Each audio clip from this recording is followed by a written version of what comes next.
abokina Dixis. Assalamu alaikum. Wallahi za mu je Asiya bayarin da zan kayo madan au. Madan na gajiya. Ya ci. Wallahi ni ma da wancan zaka je. Ina na bayar gyara a ne zan je ka huta. Wallahi. Mu je. Abokina kwana biyu. Wallahi muna da karatu shekara 15 ba waye. Wallahi alhamdulillah. Da rabon nama dike Allah yayi. Allah ya ba lafiya.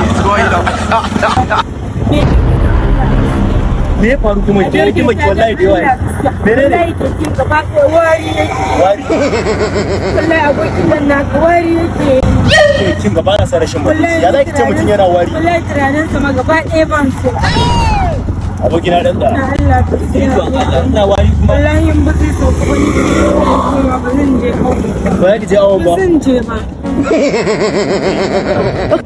akan da take yanzu kai ka goyi bayan take ka goyi bayan ta ta ce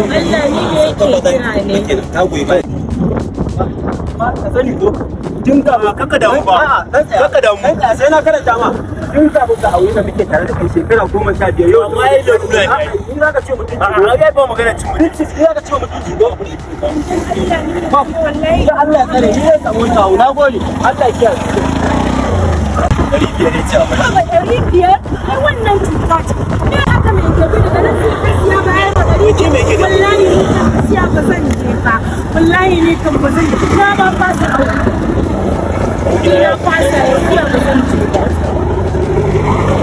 ba ki je ba ba ki je ba